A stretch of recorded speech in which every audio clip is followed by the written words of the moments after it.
अस्सलामुअलैकुम, welcome to the show खबर और तज्जिया। मैं सना कहवान, प्रोग्राम में मेरे साथ मुजम्मिल सौरवर्दी साहब। मुजम्मिल साहब बहुत शुक्रिया।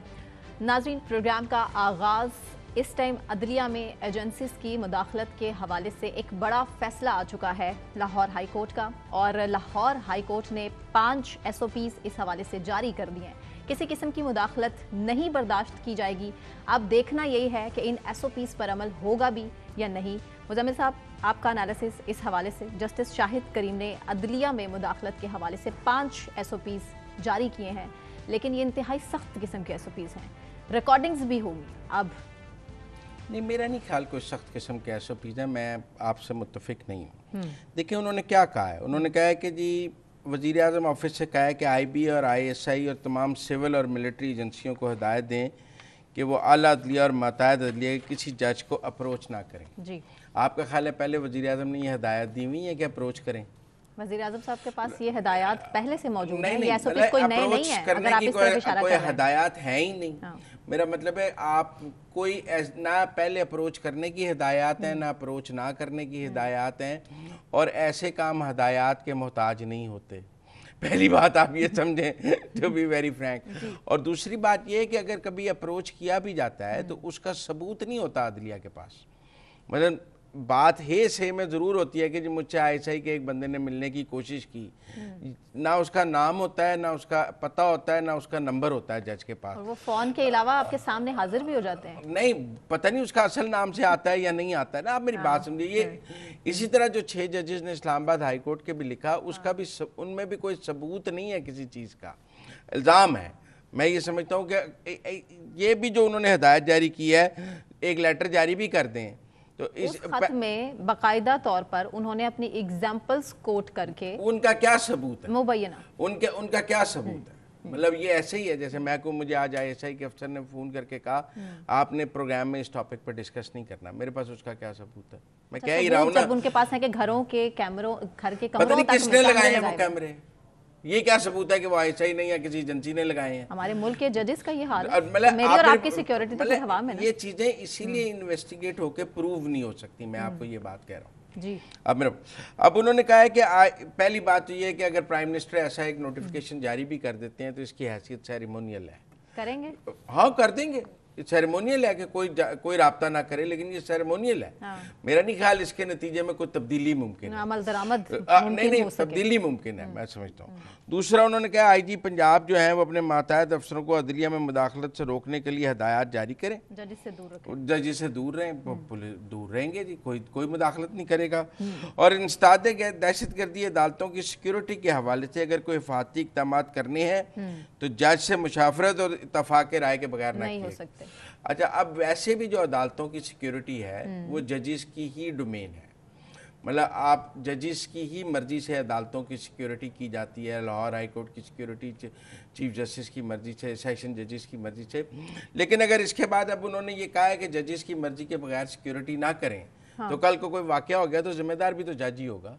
और वाकया तो इससे पहले मेरी बात है, किसी अदालत में कोई वाकया हो जाता है तो फिर पुलिस कहेगी कि जज साहब ने ये सिक्योरिटी करने की इजाज़त नहीं दी थी, हमने तो कहा था।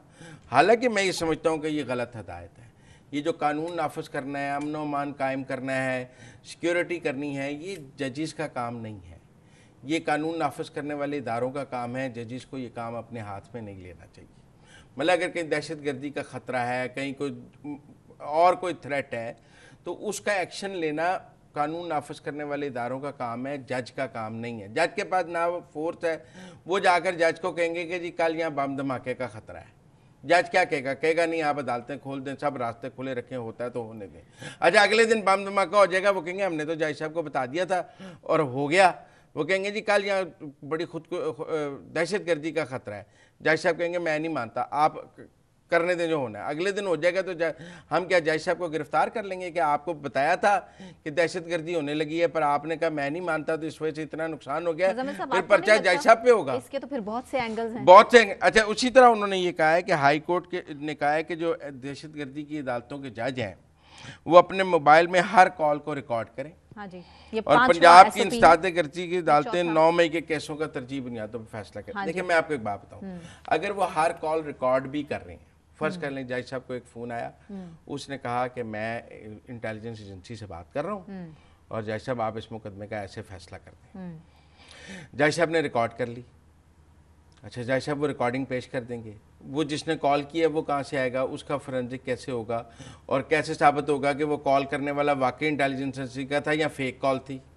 आप मेरी बात सुनिए ना, फेक कॉल्स भी तो आएंगी ना। सर, इस तरह के एसओपीज का बन जाना, नहीं, ये मैं कह रहा हूँ कि ये मैं आपको स्टैंड ले लेना, मैं आपको इन एसओपीज के लूप होल्स बता रहा हूँ कि इसके नतीजे में होगा क्या। होगा ये कि अब हमें पता लग गया है जजों की फोन रिकॉर्ड होती है तो कोई फेक कॉल कर देगा जज साहब को। जज साहब उस फेक कॉल के ऊपर जो है पूरे मुल्क का निजाम उल्ट पुल्ट कर देंगे, एजेंसियों को जिम्मेदार ठहरा देंगे। अदलिया की काविश और इन एसओपीज का सामने आने का मकसद ये है कि जजेस अपने फैसलों में आजाद हों। आपको एतराज है इस पर? नहीं, मुझे ये एतराज नहीं है। जजेस अपने फैसलों में आजाद हैं, उन्हें बहुत किसी हद तक नहीं है। नहीं, 100% जो आजाद नहीं है उसे इस्तीफा दे देना चाहिए। ये रिसेंटली अगर कोई सरगोदा के जज जज मोहम्मद अब्बास की स्टेटमेंट हमारे सामने, वक़्त हमारे सामने। सर, मोहम्मद अब्बास साहब को फैसले करने, उन्हें किसी, लेकिन जज जो मर्जी, उन्होंने जो जमानतें नहीं है वो जमानतें मनसूख थोड़ी हो गई हैं। आप मेरी बात समझें, जजेस अपने फैसलों में आज़ाद हैं। जो जज समझता है कि वो दबाव नहीं बर्दाश्त कर सकता उसे इस्तीफा दे देना चाहिए, पहली बात, और उन्हें काम करना चाहिए। दूसरी बात, ये तो आपने तस्वीर का एक रुख है ना कि अदलिया कहती है कि हमारे ऊपर एजेंसियों का दबाव है, एजेंसीज को तौहीन अदालत। अच्छा, एक मिनट, दूसरा भी तो एक और पहलू है ना, वो अदलिया का जुडिशल एक्टिविज्म है, वो अदलिया का पॉलिटिकल इंक्लिनेशन है, अदलिया का सियासी झुकाव है। उस पर क्या करें? अगर ये कहा जाए कि एक सियासी जमात की तरफ अदलिया का इस मसले से तो निमट लें। नहीं, दोनों मसले साथ साथ चलेंगे ना। अच्छा, इकट्ठा कर मसला यहाँ तरीके से मतलब अगर नहीं, ये भी तो देखें ना, जजेस को अपने एसओपीज भी तो बनाने हैं ना कि उनके फैसलों का सियासी झुकाव नहीं होगा, उनके फैसलों से एक सियासी जमात की हिमायत नजर नहीं आनी चाहिए, उनके फैसले होंगे, मद्देनजर रखा जाएगा सीनियरिटी लिस्ट को। तो मेरा मतलब जजेस को भी तो अब ये तो नहीं होगा कि चीफ जस्टिस एक सूबे का चीफ जस्टिस भी है, उसका दामाद एक सियासी जमात का वजीर भी है और मिलकर सूबे की हुकूमत चीफ जस्टिस और उनका वजीर चलाने लग जाए। कोई एसओपी होगा ना कि जजेस के ख़ानदान के गैर सियासी होंगे, जजेस के ख़ानदान के अगर लोग सियासत कर रहे होंगे तो फिर जजेस के पास सियासी मुकदमे नहीं लगेंगे, अगर जजेस के सियासी झुकाव होंगे तो फिर वो सियासी मुकदमे नहीं सुनेंगे। ये तो नहीं होगा कि आपकी फैमिली पीटीए किसी एक सियासी जमात की टिकट पे इलेक्शन लड़ रही होगी, आप उस सियासी जमात के मुकदमे सुन रहे होंगे। ऐसा भी नहीं होगा कि माजी में आपने एक सियासी जमात की टिकट पर इलेक्शन लड़ा हुआ है और आप अगले दिन उस सियासी जमात के मुकदमे सुनने लग जाएंगे। तो इन सब के एसओपीज कौन बनाएगा? ये एसओपी जो अदलिया के हमारे जुडिशियल एक्टिविज्म और उनके सियासी झुकाव की बात है, देखें उसके एसओपीज भी तो अदलिया ने बनाने हैं, वो भी अदालतों को करना चाहिए। नहीं, मतलब वो नहीं कर रहे ना। आप मेरी बात समझे, अब सूरत हाल ये है करना होगा कि मतलब अब वो कह रहे हैं, देखिए 9 मई के मुकदमात का तरजीही बुनियादों पर फैसला किया जाए। 9 मई के मुकदमात का, और उन्होंने उसके साथ कहा है कि अदालती अमला तफ्तीश में मुकम्मल ताउन करे। अदालती अमले का तफ्तीश से क्या ताल्लुक है? अदालत का तो तफ्तीश से कोई ताल्लुक ही नहीं है। और तफ्तीशी अफसर तफ्तीश की वीडियो रिकॉर्ड करके हाई कोर्ट को फराहम करे। मैं ये समझता हूँ कि ना अदालतों को तफ्तीश के मामलात में मुदाखलत नहीं करनी चाहिए। तफ्तीश भी जिस तरह अदलिया ने आज़ाद होना है, इस तरह तफ्तीश ने भी आज़ाद होना है। 9 मई के फैसलों में रुकावट की सबसे बड़ी वजह कौन सी है? अदलिया, एजेंसीज, अदलिया। इसीलिए तो अदालतें चाहती हैं कि नहीं, आप मेरी बात समझें। अदलिया ने 9 मई के मुकदमात को संजीदा ही नहीं लिया, मैं समझता हूँ। लेने नहीं दिया गया? नहीं, खुद लेना था, उन्हें लेने किसने देना था? सख्ती से निपटा जाएगा। नहीं, उन्हें इन मुकदमात को सख्ती से सुनना चाहिए था। रियासत पर हमला हुआ था, उन्होंने इसको इजी लिया, उन्होंने इसको मामूल का जुर्म समझा, तभी मुदाखलत हुई। अब उन्होंने इसको, हाँ, अदलिया और एस्टेब्लिशमेंट का तनाज़ा कोई मेरे और आपके मुकदमात के हवाले से नहीं है। अदलिया और एस्टेब्लिशमेंट का तनाज़ा कोई आम आदमी को इंसाफ देने पर नहीं है कि आम आदमी को इंसाफ देना दें। ये तनाज़ा 9 मई के मुल्ज़मान की जमानतों या सहूलतकारी के हवाले से है। तो सिंह फंस गए ना। नहीं, एजेंसीज 9 मई के हवाले से क्लियर है। देखिए, पाक फौज 9 मई के मुल्ज़म की मुद्दई है। ये तो ऐसी है जैसे किसी ने मेरे घर को आग लगाई हो, तो अब मेरे उस बारे में क्या जज्बात होंगे, मैं फरीक हूँगा, मैं कहूँगा जज साहब इंसाफ नहीं कर रहे, जज साहब को इंसाफ करना चाहिए, मेरे घर को आग लगी है। वो क्या कहेंगे, बहुत आप मेरे घर को आग लगाने वालों को की जमानतें ले लें, जमानतें ले लें तो बड़ा अच्छा काम कर रहे हैं आप, मेरे घर को आग लगाने वाले की जमानतें ले रहे हैं, आप GHQ पे हमला करने वालों की जमानतें ले रहे हैं, आप ISI के दफ्तर पे हमला करने वालों की जमानतें ले रहे हैं, आप बड़ा शानदार काम कर रहे हैं। नहीं, तहकीकात होनी चाहिए, इसकी तहकीकात लाजमी, तहकीकात अदलिया ने नहीं करनी, जो तहकीकात उनके सामने आएंगी, जो मुल्जिम है वो कटहरे में हो, जो मासूम है वो जेल की सलाखों से बाहर, ट्रायल में पता लगेगा कौन मुल्जिम है। अदलिया ने जमानत की स्टेज पर ये तय नहीं करना कौन मासूम है कौन मुल्जिम है, ट्रायल से तय करना है, ट्रायल से तय करना है। इसलिए मैं समझता हूँ कि शाहिद करीम साहब ने जो फैसला किया है ये पर मुश्तमिल ये नाकाबिले अमल है। पहली बात, इसके नतीजे में कोई सूरत हाल तब्दील नहीं होगी, ये सेरेमोनियल फैसला है। इसीलिए कहते हैं कि अदलिया को वो फैसले करने चाहिए जो काबिल अमल हो, जो काबिल अमल हो। ये मुझे नहीं लगता ये फैसला कोई काबिल अमल है या इसके नतीजे में कोई तब्दीली आएगी। इन SOPs पर कहीं से रिजेक्शन भी आ सकती है, बढ़ेगी, कहीं से रिजेक्शन भी आ सकती है SOPs के हवाले से। ये SOP है ही कुछ नहीं, इनके ये कोई SOP ही नहीं है। अच्छा, हाँ, ये तो ऐसी है जैसे पहले मुदाखलत की इजाजत थी तो अब रोक दी जाए, ना पहले इजाजत थी ना अब रोक दिया जाएगा। मतलब मुदाखलत किसी इजाजत की मोहताज नहीं है। अच्छा। आप ये क्या कहेंगे कि वजीर आजम की इजाजत से पहले मुदाखलत हो रही थी? वजीर आजम को तो कर दिया उन्होंने इन्वॉल्व, अब जवाब दे तो वजीर आजम को बेशक इन्वॉल्व कर दिया। वजीर आजम कहेंगे आप कोई अफसर बताएं जिसने मुदाखलत की है, मैं उसको सजा दे देता हूँ। आपके पास अफसर का नाम है, आप बताएं ना, मतलब किसी अफसर का नाम है इनके पास? उन 6 जजों के खत में किसी अफसर का नाम था, आप किसी अफसर का नाम है? तो इसलिए मेरे ख्याल में ये महाजराई को कूल डाउन करने की जरूरत है। और अदलिया को मुज़म्मिल साहब, 6 जजेस का खत एक तरफ, ATC सरगोदा जज मोहम्मद बशीर का खत एक तरफ, या मजीद आने वाले टाइम में इस तरह के और खत भी आ जाएं या SOPs भी ऐड करें, जजिस का कुछ फायदा है कि नहीं? जजिस का काम ही नहीं खत लिखना, उनका काम है फैसले करना। ये खत लिखना दस्तखतों से ये बार काउंसिल्स का काम है, सियासी जमातों का काम है, MNAs का काम है, जल्द ये याददाश्तें पेश करना, ये जजिस का काम नहीं है। अच्छा। इस्लामाबाद हाई कोर्ट के जजिस का काम है कि आजादाना फैसले करें, वो तो इन्हें अदालत में सजा दे दें। किसी ने अगर कुछ किया है, खत लिखना उनका काम नहीं है। खत लिखना उनकी कमजोरी की आकाश है कि वो कमजोर, जिन 6 जजेस ने खत लिखा है वो कमजोर जजेस हैं, वो खुद सजा नहीं दे सकते थे, तो इन्हें अदालत में जिन्होंने मुदाखलत की है मलबा जाके सुप्रीम कोर्ट पर डाल दिया। अभी आपके पास अख्तियार मौजूद है, आप सजा दे देते। सुप्रीम कोर्ट में काजी की अदालत नहीं, वो क्यों दें जिनकी तौहीन हुई है, वो खुद सजा दे लें। ठीक, ब्रेक ले लेती हूँ मुज़म्मिल साहब। ब्रेक से वापस आने के बाद हम कंटिन्यू करेंगे, हमारे साथ रहिए।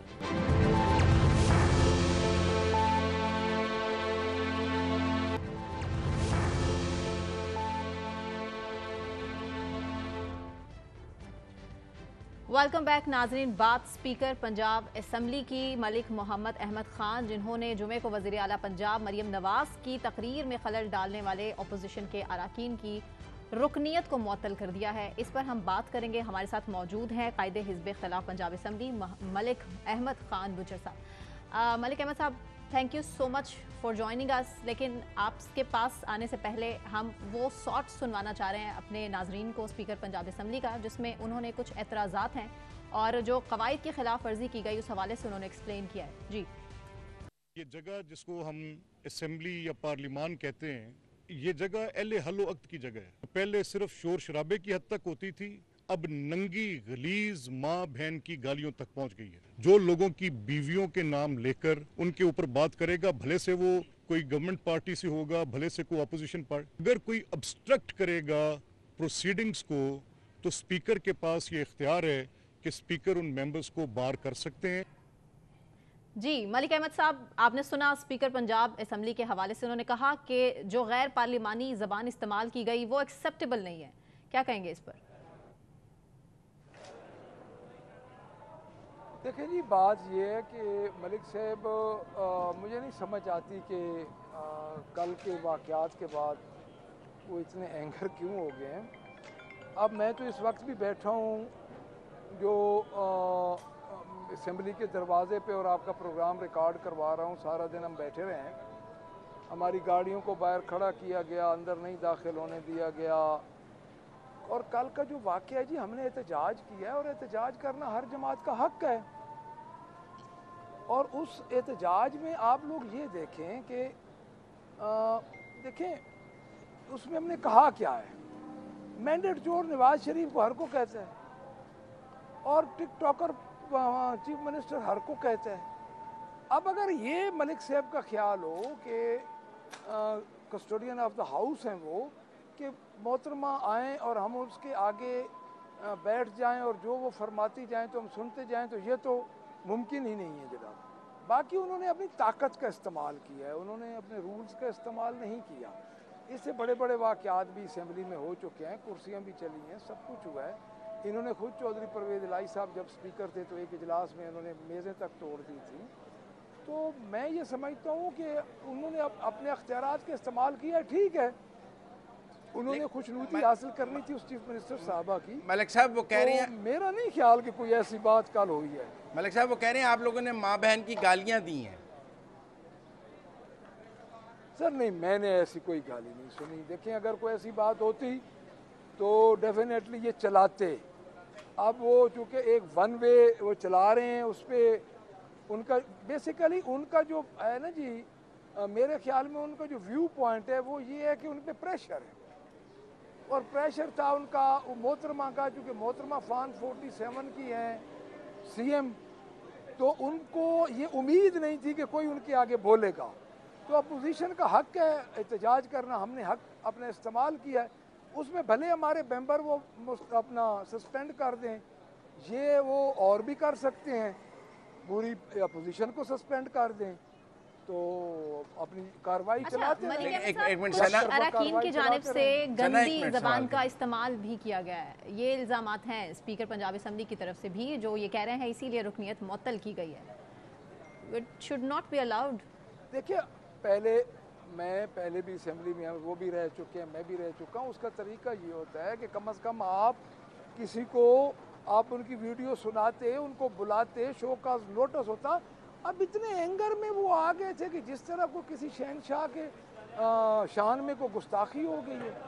तो मेरा नहीं ख्याल कि कोई इस किस्म की थी कोई बात जिस पे वो इतने एंगर में आते और इतना वो। लेकिन मलिक अहमद खान साहब बरस पड़ते। मलिक अहमद खान साहब, जब आप लोगों की हुकूमत थी तहरीक इंसाफ की और आपके स्पीकर थे, वो भी इस तरह मुस्लिम लीग नून के अरकान को मुअत्तल कर देते थे, उनकी असम्बली में आने पर पाबंदी लगा देते थे, इजलासों में शिरकत नहीं करने देते थे। ये रिवायत तो पुरानी है, स्पीकर ने पहली दफ़ा तो ये इख्तियार नहीं इस्तेमाल किया। आपके दौरे हुकूमत में भी ये इख्तियार इस्तेमाल होता रहा है? देखिए जी, होता रहा है, आई नो, मुझे पता है चौधरी परवेज़ इलाही साहब के दौर में होता रहा है, ये हमेशा होता है। लेकिन उसमें तलबी होती है, नोटिस होते हैं, उनको नोटिस दिए जाते हैं, फिर कोई मेंबर नहीं आते नोटिस पर। तो उन्होंने तो यकतरफा ही अपना इस्तेमाल किया है, अपना सारा ये जो इस्तेमाल किया है अपना, आप जिसको कह सकते हैं ना जी कि ये इख्तियार ही उन्होंने यकतरफा इस्तेमाल किया। नहीं, सप्तान खान साहब ने भी ये इख्तियार इस्तेमाल किया है जी, डेफिनेटली हमने की है उस वक्त। लेकिन उस लड़ाई और इस लड़ाई को आप किस तरह देख रहे हैं? जब वो लड़ाई तो हुई थी, जब चौधरी परवेज़ इलाही ने ये अख्तियारात इस्तेमाल किए थे, तो वो लड़ाई तो आप समझें कि एक आपकी जो पंजाब की तारीख में जब पुलिस अंदर दाखिल हुई और सब कुछ हुआ, याद नहीं है आपको? अब आप एक एथिक्स कमेटी की भी बात की गई है कि एक एथिक्स कमेटी बना दी जाए जो ये तय करे कि क्या अखलाकी हदूद होनी चाहिए असम्बली में गुफ्तगू की। आप उस एथिक्स कमेटी के साथ बैठने के लिए तैयार हैं कि रूल्स बन जाएं कि गाली नहीं दी जाएगी? कमेटी के साथ फ़िलहाल बैठने के लिए तैयार नहीं है। उसकी वजह यह है कि उन्होंने ज़्यादती की है जी, और उन्होंने यकतरफा ये सारा काम चलाया है। तो हम ये कतल नहीं करेंगे कि उनकी किसी कमेटी के साथ फिलहाल। अच्छा, और जो आपके 15 अरकान मुअत्तल किए गए हैं, तब तक आप लोग भी असेंबली में नहीं जाएंगे या उनके बगैर आप बाकी असेंबली की कार्रवाई में शिरकत करेंगे? फिलहाल तो हमारा यही फैसला है कि उनके बगैर नहीं जाएंगे। तो फिर आप इजलास का बाइकाट करेंगे? डेफिनेटली बाइकाट ही होगा जी। फिलहाल तो यही फैसला है, बाहर अपनी असेंबली लगाएंगे। तो वो अंदर जो मर्जी बिल पास कर दें, जो कर दें, आप तो ऐवान से बाहर होंगे, उनको फ्री हैंड मिल जाएगा पंजाब असेंबली में। देखिए अंदर क्या हो रहा है, अंदर सिवाय इसके कि एक फ़र्द वाहिद की वो कर रहे हैं अपना तकमील ख्वाहिश, उसके अलावा मुझे बताएं अंदर क्या हो रहा है? कुछ भी नहीं हो रहा। ऐवान में जो उन्होंने बजट पेश किया है उसमें अवाम को क्या रिलीफ दिया गया है। धींगा मुश्ती है, एक औरत है, उसकी ख्वाहिश को उन्होंने तकमील दिलवाने के लिए ये सारा काम किया। ठीक है मलिक अहमद साहब, एक क्रिटिसिज्म ये भी है कि क़यादत का प्रेशर भी है कि जो पंजाब में अपोजिशन है वो कोई बहुत तगड़ी और मजबूत अपोजिशन नहीं है जो कि टफ टाइम दे सके पंजाब हुकूमत को, जिसकी वजह से एक प्रेशर भी डेवलप हुआ शायद आप लोगों की जानिब से। आज एहतजाज में हमने खुलकर ये चीज़ कल भी देखी। अब सूरत हाल आपको क्या लगता है कि अगर इसी तरह से हालात और मामलात बिगड़ते रहे तो बेहतरी की जानिब तो सूरत हाल नज़र नहीं आती? सर मेरी बात सुने, हमारे ऊपर कोई प्रेशर नहीं है। पाकिस्तान तहरीक इंसाफ पूरी तरह क़यादत इसका इजहार कर रही है, अपनी हिज़्ब इख्तलाफ की जो हमारा किरदार है उसका इजहार कर रही है, और इंशाअल्लाह ताला इनको हम नाको चने चबवाएंगे, आप फिक्र न करें। नहीं पर देखिए ना, राना आफ्ताब साहब ने मरियम बीबी से के साथ असेंबली में इस्लाम दुआ की तो उनको हटा दिया गया। तो आप पर प्रेशर है कि आपने रजिस्ट करना है, बदतमीज़ी करनी है, क्योंकि अगर आप मुसाफा करेंगे, एक दूसरे से अच्छे कलमात का एक्सचेंज करेंगे तो आपको भी हटा दिया जाएगा जैसे राना आफ्ताब साहब को हटाया गया। तो आप अपनी कायदे हिज़्ब इख्तिलाफ की कुर्सी को कायम रखने के लिए ऐवान में बदतमीज़ी का माहौल पैदा कर रहे हैं। देखिए ये आपके नज़दीक बदतमीज़ी होगी, मेरे नज़दीक ये एहतजाज है। और मैं अगली बात बता दूं कि राना साहब हमारे सीनियर हैं, वो अपोजिशन लीडर नामजद नहीं हुए थे, उनको नहीं हटाया गया। वो तो वैसे ही अपनी पार्टी के साथ इंटैक्ट हैं, हर चीज़ वो कर रहे हैं। तो बाकी ये है कि आप बदतमीज़ी को अगर इसको बदतमीज़ी समझते हैं कि आप एक एहतजाज करें, अपनी सीटों पे खड़े होकर एहतजाज करें, तो फिर ये बदतमीज़ी तो मेरे ख्याल में हर जमहूरी अमल में होती है। ठीक है मलिक अहमद साहब, अब आपके मुताबिक कि ये इख्तलाफ राय है और मज़ीद भी पंजाब में अब अपोजिशन का सख्त हम देख सकते हैं कि रवैया हो, लेकिन पंजाब हुकूमत अगर आप लोगों को फैसिलिटेट नहीं करती और रुकनीत मुअत्तल कर दी गई, इसके अलावा मज़ीद और भी कुछ हमें देखने को मिले कि जिस तरह से पंजाब में हुकूमत है, मैं आपका सवाल आगे बढ़ाता हूँ। तो आपसे गाड़ियाँ नहीं, आपसे गाड़ियाँ जो वापस ली गई हैं, स्पीकर ने कहा है वो मैंने नहीं ली, वो SNGAD वालों ने ली हैं। ये गाड़ियां वापस लेने की क्या कहानी है? सर ये बड़ी छोटी सी सोच है जी, मैं तो इसको डिस्कस करते हुए मुझे शर्म आती है। तो स्पीकर के ऑफिस से हमारे पास फ़ोन आया, आप गाड़ियां वापस कर दें। स्टाफ उन्होंने हमारा उसी वक्त वापस कर लिया, हमने वापस कर दी है। हमको गाड़ियों के लिए सियासत कर रहे हैं जी, ये तो उनकी, चाहे गवर्नमेंट ऑफ पंजाब है, चाहे स्पीकर साहब हैं, जिन्होंने ये हरकत की है, तो ये एक बड़ी छोटी सी सोच है। इसके मैं तो इस पर बात ही नहीं करना चाहता। नहीं, गाड़ी वो है जो बतौर लीडर ऑफ द ऑपोजिशन आपको मिली हुई थी, ये वो गाड़ी है जो बतौर लीडर ऑफ द ऑपोजिशन आपको मिली हुई थी। हाँ जी, वो मैंने तो वापस हो गई है। कल उन्होंने हमारे से स्टाफ भी ले लिया, सारा कुछ ले लिया, तो हम कोई उसके स्टाफ या गाड़ी के लिए तो नहीं है ना। अच्छा मलिक अहमद साहब, पंजाब में भी तहरीक इंसाफ का कोई हमें एहतजाज, कोई कॉल एहतजाज की उस तरह से ऐसे लोग नहीं निकले जो पार्टी रहनुमा हैं, उनकी तरफ से कुछ इस तरह की खामियां जिस पर पर्दा डालने की कोशिश की जा रही है पंजाब के रहनुमाओं के हवाले से भी कोई ना कोई मसला है, या आप सारा का सारा मलबा पंजाब हुकूमत पर डालेंगे कि वो एहतजाज करने नहीं दे रहे, जो अब सलूक आपके साथ किया जा रहा है, रुकनीत मुअत्तल कर दी गई और मजीद भी आपको टफ टाइम दिया जा सकता है, उस हवाले से क्या कहेंगे? आपको ये नहीं लगता कि हमने उनको तकलीफ दी हुई है, हमारे मेंबर्स की रुकनीत मुअत्तल हुई है, मेरे से सारे जो मेरा जायज़ प्रिविलेजेस हैं वो वापस ले लिए गए, तो क्या आप इसमें क्या समझते हैं कि उनको तकलीफ नहीं है? तकलीफ है तो उन्होंने सारा कुछ किया है। बेशक एक अगर तकलीफ ना होती तो वो तो चिल प्रोग्राम में थे। तो ये प्रेशर, आप ये समझ रहे हैं कि ये प्रेशर आने वाले दिनों में आप बढ़ा भी सकते हैं? नहीं, ये प्रेशर बढ़ेगा जी, हमने बढ़ाना है, इससे हमने कम तो नहीं करना। प्रेशर बढ़ेगा और इंशाअल्लाह ताला हम इनका देखें, इनके जो हालात हैं वो अब इनसे हम पूरी तरह नबर आजमा होंगे जी। मैं इस वक्त भी असेंबली के दरवाजे पे बैठा हूँ, आसपास पुलिस है। बहुत शुक्रिया मलिक अहमद खान बच्चा साहब हमारे साथ बात करने का। Thank you so much. Muzammil साहब, ये जो हमें नजर आ रहा था कि ऑपोजिशन बड़ी ही तहम्मुल का मुजाहरा कर रही है पंजाब में, ये अब मुझे लगता है कि स्ट्रिक्ट ऑर्डर्स आ गए ऊपर से। नहीं, वो ठीक है कि स्ट्रिक्ट ऑर्डर्स आ गए, वो बात हमने की भी है उनसे, लेकिन मेरा ये ख्याल है कि अगर ये पंजाब असेंबली के अंदर नहीं जाते हैं और ये अपोजिशन बाइकाट करके बाहर बैठी रहती है तो अंदर तो फ्री हैंड हो जाएगा ना। असेंबली के अंदर। वो जो मर्जी अपनी तकारीर करें, जो मर्जी बिल पास करें, जो मर्जी कानून साजी या करें। पंजाब हुकूमत चाहती है कि हम इनको आप बाहर मेरा ख्याल है रखें, उनका ख्याल है ये बहुत अच्छा तरीका है ऑपोजिशन इनको बाहर रखें, इनको बाहर रखें और अपना जो काम है अच्छा वो करते यहाँ चले तो जाएं। बाहर आप देखें ना कि आज पंजाब असेंबली के तमाम अरकान बाहर बैठे हाँ हैं जी। चेयरिंग क्रॉस पे पंजाब असेंबली के बाहर। यहाँ तो उनकी हिमायत में तहरीक इंसाफ के हजारों लोग जमा हो जाते हैं ना, और तहरीके हमें चेयरिंग क्रॉस पे लाखों लोग नजर आने लग जाते तो फिर तो आप कहते हैं कि अरकान की हिमायत में लोग निकल आए। अगर वो 15, 20, 25, 30 एमपीए के बैठे हैं वहाँ पे टेंट लगा के, तो हुकूमत को क्या प्रॉब्लम है, बैठे रहे। मुज़म्मिल साहब, आप क्यों नहीं चाहते कि पंजाब में स्पेशली लाहौर में हालात मामूल के मुताबिक? नहीं, मैंने एक या फिर एक सिनेरियो और आपसे 9 मई के डिस्कस हवाले किया से आप है इशारा कि कर इसलिए रहे हैं। गवर्नमेंट के लिए बहुत अच्छा है, गवर्नमेंट समझती है ठीक है बाहर बैठे रहे तो कोई फर्क नहीं लेकिन ये पड़ता। स्ट्रैटेजी है, तहरीक इंसाफ की क़यादत ये कह रही है कि स्ट्रैटेजी है कि ठीक पुरअमन एहतजाज करना है आने वाले टाइम में, उससे पहले कोई मजीद धमाका करने की जरूरत नहीं है। ब्रेक लेनी है मुझे जी, ब्रेक से वापस आने के बाद अगला टॉपिक आपके सामने रखेंगे। ईरान में सदारती इंतखाबात के हवाले से हमारे साथ रहे।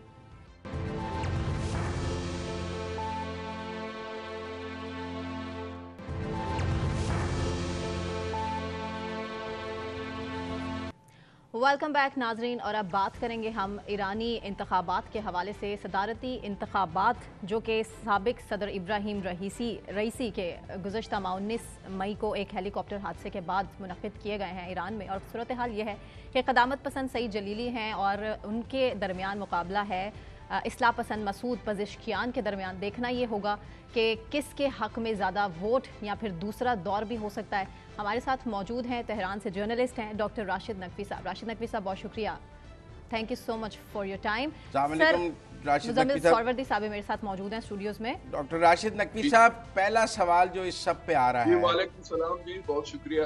डॉक्टर राशिद नकवी साहब, पहला सवाल जो अब इन इंतखाबात पर सब उठा रहे हैं वो लो टर्नआउट का है कि 40% से भी कम रहा है, और ईरानी अवाम ने कहते हैं इन सदारती इंतखाबात में वो दिलचस्पी नहीं दिखाई है जो इससे पहले देखने में आई है। आप इसको कैसे देखते हैं? मैं समझता हूँ कि इस पे अभी फौरी तौर पे ये तजिया नहीं किया जा सकता कि वजह ये है या कुछ और वजूहात भी हैं। लेकिन अगर आप दुनिया में मुख्तलिफ जो सदारती इंतखाबात होते हैं, और ख़ासकर जब कबल वक्त इंतखाबात होते हैं, उसमें जो टर्न आउट होता है वो तकरीबन ऐसी है। इस लिहाज से अगर कहा जाए तो कोई इतनी ज़्यादा कमी नहीं है।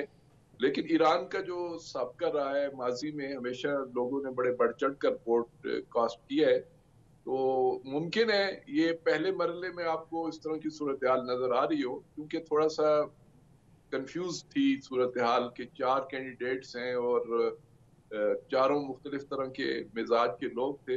तो अब चूंकि ये दूसरे मरहले में चला गया है, तो दूसरे मरहले में ज्यादा इम्कान ये है कि टर्नआउट ज्यादा होगा और लोगों की शिरकत ज्यादा होगी। और तकरीबन उस वक्त भी जो यहाँ पे हम सोसाइटी में रहते हैं, यूनिवर्सिटी से खासकर, और जो दूसरे तबके हैं, उन सब के अंदर ये बात अमूमी तौर पे कही जा रही थी कि दूसरे मरहले में जाएंगे, और इम्कान ये है कि दूसरे मरहले में टर्नआउट और लोगों की शिरकत पहले से ज्यादा होगी।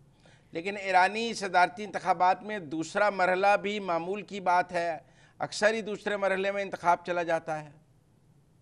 जी हाँ, जब नंबर ऑफ कैंडिडेट्स ज्यादा हों, और फिर आईनी तकाजे भी यही हैं कि कास्टिंग वोट में से 51% जीतने वाले को लेना चाहिए। जब 4 कैंडिडेट्स होते हैं तो अमूमन वोट तकसीम हो जाता है, और किसी एक के हिस्से में 51% नहीं रहता। तो ये एक मजबूरी है, आईनी तकाजा है, इसलिए दूसरे मरहले में बात चली जाती है। अच्छा। इस वक्त मसूद जो इस्लाह पसंद हैं, मसूद पज़ेश्कियान, उनके पास 43% वोट हैं, और क़दामत पसंद सईद जलीली के पास 36% हैं। ऐसे देखें तो हमें लगता है अगले राउंड में मसूद पज़ेश्कियान आसानी से जीत जाएंगे। कुछ तकरीबन 7% की लीड है उनके पास इस वक्त। लेकिन ये कहा जा रहा है कि क़दामत पसंदों के वोट डिवाइड हैं, और नेक्स्ट मरहले में वो यूनाइट हो जाएंगे, तो फिर क़दामत पसंद आगे निकल जाएंगे। जी ऐसे ही है। देखें, डॉक्टर कालीबाफ के भी 3-4 मिलियन उसके वोट भी हैं, वो भी इसी उसमें पलड़े में आएंगे, जो सईद जलीली वाला जो साइड है। तो मैं समझता हूँ कि कंपटीशन बड़ा सख्त होगा, करीब करीब होगा। इतने आसानी से मसूद पज़ेश्कियान साहब नहीं जीत पाएंगे। और जैसे मैंने पहले भी अर्ज किया है कि शायद अगले मरहले में मजीद जोशो खरोश हो, क्योंकि अब एक लिहाज से 2 कुतबी हो जाएगा पूरा ये इंतखाब।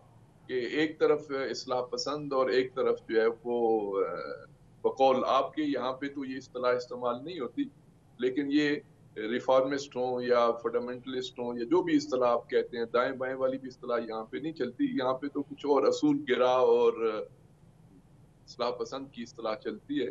तो मेरे जो तजिए के मुताबिक अगले मरहले में जाके सूरत हाल ज्यादा, उसके अंदर सरगर्मी भी ज्यादा होगी, जोश व खरोश भी ज्यादा होगा और दोनों ग्रोह अपनी पूरी कुव्वत के साथ जो है वो मैदान में आएंगे। अच्छा राशिद नकवी साहब, आपने कंफ्यूजन का जिक्र भी किया कि अवाम बेसिकली कंफ्यूज हैं 4 कैंडिडेट्स में, और ये कंफ्यूजन की वजह क्या सामने आई है? क्योंकि टर्न आउट हमने देखा कि बहुत ही कम रहा है, और अगर दूसरे मरहले में भी एक्सपेक्टेड रिजल्ट हमारे सामने नहीं आता तो फिर क्या ऑप्शन होगी?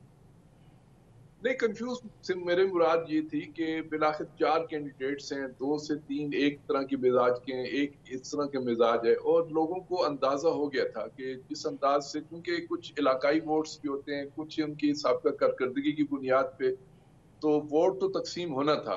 अच्छा। इस मैंडेट के तकसीम होने से लोगों में थोड़ी सी, जिसे कहते हैं ना, वो सरगर्मी, दिलचस्पी और वो जो जोशो वल्वला था वो नहीं था। अब मैं समझता हूँ कि अगले मरहले में आएगा। अलबत्ता ये आईनी तकाजा है ना, अब इससे इनकार तो नहीं किया जा सकता। ये 8 भी हो सकते हैं, 10 भी कैंडिडेट्स हो सकते हैं। ये तो 6 थे, 6 में से फिर 2 चले गए और 4 रह गए, तो ये है, इसमें क्या किया जा सकता। नकवी साहब, एक हमने ईरान में मूवमेंट देखी ख़वातीन की, लड़कियों की पिछले दिनों, और बहुत यूनिवर्सिटीज़ में भी, सड़कों पर भी, फिर ईरानियन गवर्नमेंट ने उसके ऊपर एक्शन भी किया। इस इलेक्शन में आपको वो फैक्टर कहीं नज़र आया है, वो लड़कियों का, हिजाब का, वो सारा? नहीं, उस फैक्टर को तो इतना बड़ा फैक्टर नहीं था जितना उसको बढ़ा चढ़ा के। असल में वेस्ट मीडिया जो है ना, वो वेस्टर्न मीडिया अपनी मर्जी की बातें उठाता है और मुखालिफ बातों को तो नहीं उठाता। वो कितने परसेंट लोग थे, अगर पूरे ईरान में देखें, और ईरान में भी नहीं था उसका ज्यादातर, तो जो शोर शराबा था वो तेहरान के अंदर था, और हम तेहरान के अंदर रहते हैं। वो कितने परसेंट थे, शायद 0.00 के नीचे जाके कुछ परसेंटेज बनती थी जो इस मिजाज के थे, जो खालिस्तान इस मूवमेंट में शामिल थे। मुमकिन है नजरियाती तौर पर उनके साथी और भी हों, लेकिन जो फील्ड में थे वो तो बहुत महदूद तादाद थी। उस महदूद तादाद को तो इस इलेक्शन के साथ कोई कंपेयर ही नहीं किया जा सकता। उनका होना ना होना बराबर है। लेकिन अगर आप रिफॉर्मिस्ट कहते हैं तो रिफॉर्मिस्ट की एक बड़ी तादाद मौजूद है, और इनके पास माजी में कम से कम 16 साल, बल्कि अगर मैं तो इसको 24 साल भी कहता हूँ कि आयतुल्ला हाशमी रफसंजानी भी रिफॉर्मिस्ट थे, उसके बाद मोहम्मद खातमी भी थे, उसके बाद रूहानी साहब भी थे, तो 8-8 साल ये तीनों रहे हैं। तो रिफॉर्मिस्ट तो ज्यादा रहे हैं यहाँ पे इक़्तिदार में। तो ये इतना कोई बड़ा डिफरेंस भी हम नहीं कह सकते कि कोई बहुत बड़ा डिफरेंस है और इस वजह से इनकलाब को कोई नुकसान हो जाएगा, कोई बड़ी फॉरेन पॉलिसी में तब्दीलियां आ जाएंगी। मकामी सतह पे कुछ चीजों में तब्दीली जरूर आती है, लेकिन कोई इतना बड़ा चेंज या कोई बड़ा ब्रेक थ्रू हम नहीं कह सकते। ठीक, लोग ये भी सवाल कर रहे हैं इसमें कि जो आगे गजा की और अब जो लबनान में लड़ाई शुरू हुई है, ये डिपेंड करता है कि कौन जीतता है और उसकी क्या फॉरेन पॉलिसी है। आप समझते हैं दोनों में से कोई भी जीत जाए तो पॉलिसी वही होगी जो पहले थी? या मैं नहीं समझता कि कोई बड़ी चेंज आएगी। जैसे मैंने अर्ज किया कि दुनिया भर की, हर मुल्क की, उसमें बड़े बड़े ममालिक भी शामिल हैं और आम छोटे ममालिक भी शामिल हैं, कि फॉरेन पॉलिसी जिस अंदाज से बनती है वो शख्सियात के बदलने से उसके अंदर कोई बड़ा यू टर्न नहीं आता। उसके अंदर थोड़ा सा अंदाज, हिकमत अमली में, स्ट्रेटजी में तो तब्दीलियां आ सकती हैं, लेकिन आप यूं कहेंगे कोई नजरियाती चेंज आएगा, एक यू टर्न आ जाएगा और ईरान जो है वो रेजिस्टेंस ब्लॉक का साथ छोड़ देगा, या मसलन जिस अंदाज से गजा में सपोर्ट कर रहा है या जिस अंदाज से वो रेजिस्टेंस ब्लॉक के साथ खड़ा है उसमें कोई बड़ी तब्दीली आ जाएगी। नहीं, मसूद पेज़ेशकियान भी एक बुनियादी तौर पे एक इनकलाबी शख्सियत है। वो ऐसा नहीं है कि वो जिसको हम ये कहें कि वो एंटी रेजिस्टेंस है या फलां है। वो तो खुद शुरू में इनकलाबी लोगों में शामिल था, लेकिन उसका धड़ा आप कह सकते हैं कि वो रिफॉर्मिस्ट के साथ है, लेकिन फिक्री नजरियाती इमाम खुमैनी के पैरोकारों में से है, रहबर इनकलाब की बहुत ही यानी करीबी लोगों में समझा जाता है कि उसको आप मुखालफत में नहीं ले। लेकिन आप देखें ना, वो जौहरी मुआहदे को जिंदा करने की बात कर रहे हैं। वो कह रहे हैं कि ईरान पर पाबंदियां उठाने के लिए मगरिब से बात करने की बात कर रहे हैं। वो कह रहे हैं कि अमेरिका के साथ बात करने की बात कर रहे हैं। वो तो बड़ी पॉलिसी में तब्दीली की बात कर। देखें, जौहरी मुआहदे के उस निफाज के बारे में इख्तलाफ है कि किस अंदाज से उसको अप्लाई किया जाए। उसके अंदर वो कहते हैं कि अमेरिका की डिक्टेशन ना हो, जो मुआहदे में दुनिया की 6 ताकतें 5+1 बैठ के जो उन्होंने फैसला किया उसके मुताबिक अमल हो, ना कि उसके अंदर अमेरिका फिर जो है वो डिक्टेट कराए। यानी इस पे JCPO पे कोई इतना बड़ा तनाज़ा नहीं है, उसकी जो अमली जो सूरत बनेगी उस पे इख्तलाफात हैं। उसमें तो रहबर इनकलाब इस्लामी ने भी खुद कहा है कि जाएं मुज़ाकरात करें और किसी अच्छे नतीजे पे पहुंचे। ऐसा नहीं था कि जो मुज़ाकरात हो रहे थे वो मुकम्मल तौर पे जो है वो असूल गिरा जिसको यहाँ पे कहा जाता है उनकी मुखालफत में हो, या खुद रहबर इनकलाब भी इसको पसंद न कर रहे हो। नहीं, ये हमांगी से हो रहा था, कोई ऐसा बड़ा इशू नहीं था। लेकिन उसके अंदर जो अमेरिका का रोल था और बिलखुसूस यूरोपीय ट्राइका जो उस पे अपने अंदाज से डिक्टेट कराना चाह रही थी, तो उस पे एक बहस है, न कि उसके बुनियादी इशू पे कोई बहस है। ये बात तो फिर ठीक है ना कि दुनिया कहती है कि ईरान की जो जमहूरियत है वो एक कंट्रोल्ड जमहूरियत है। आप हर आदमी को इलेक्शन लड़ने की इजाज़त नहीं है, उसके लिए आपको एक ख़ास इजाज़त ऊपर से चाहिए होती है शूरा की। और जैसे अहमदी निजात को 2 दफ़ा इलेक्शन लड़ने की इजाज़त नहीं मिल रही कोशिश के बावजूद, हालांकि वो ईरान के सदर रहे हैं। तो जब हर आदमी इलेक्शन नहीं लड़ सकता अपनी मर्ज़ी से, तो फिर जमहूरियत के बुनियादी फ़लसफ़े की तो नफ़ी है, इसलिए इसको कंट्रोल जमहूरियत कहती हैं। देखिए, जमहूरियत का बुनियादी फलसफा क्या है? उसके अंदर एक आइन होता है, कॉन्स्टिट्यूशन होता है। कॉन्स्टिट्यूशन पे अमल पैराई जो है वही उसकी जमहूरियत की अलामत होती है। ऐसे नहीं होता कि किसी मुल्क में आप पाकिस्तान में जमहूरियत चाहते हैं लेकिन आप पाकिस्तान के आइन को उठा के फेंक दें और कहें जी आइन को इस तरफ फेंके, हम जमहूरियत जमहूरियत खेलते हैं। ऐसे होता है। दुनिया भर में हर मुल्क का एक अपना आइन होता है, आइन के अंदर रह के बात की जाती है, आइन के अंदर जमहूरियत के उन असूलों को लाया जाता है और उसके मुताबिक फिर जमहूरियत को आगे प्रोमोट किया जाता है।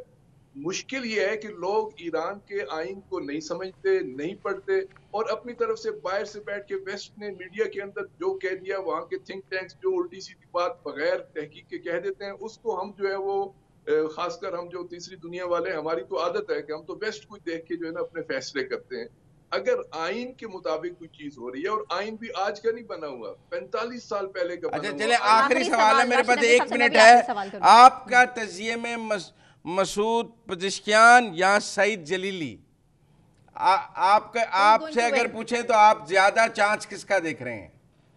कंपटीशन बहुत सख्त होगा। नहीं, आपकी राय चाहिए ना, कितने अरसे से आप तेहरान में हैं? फैसला किसके हक में आने वाला है? मैं तो इस वक्त देख रहा हूं कि अगर टोटल देखा जाए तो इस वक्त जो जितने असूल गिरा जिनको इस्तिलाहन कहा जा सकता है, उनकी जो वोट्स हैं और जो पज़ेश्कियान के, वो बहुत करीब करीब हैं। आप देखना ये है कि टेम्पो क्या बनता है इस इलेक्शन के बाद। काली बाफ की वजह से जो जलीली साहब को एक डिसएडवांटेज मिल रहा था, वो डिसएडवांटेज खत्म हो गया है। अब सारे के सारे दोनों तरफ जो होंगे वो पूरी कुव्वत के साथ आएंगे, तो ये तो अब टर्नआउट की पोजीशन ही और बदल जाएगी। इसलिए मैं नहीं समझता कि कोई वन साइडेड मुकाबला होगा, लेकिन लगता है ऐसे है कि जलीली साहब जो है वो बेहतर पोजीशन ले जाएंगे। ठीक है, टाइम चूंकि खत्म हो चुका है। बहुत शुक्रिया राशिद नकवी साहब आपके वक्त का। मुझे मुजम्मिल सोहरवर्दी साहब को और सना कहवान को इजाजत दीजिए। अपना बहुत ख्याल रखिए। अल्लाह हाफ़िज़।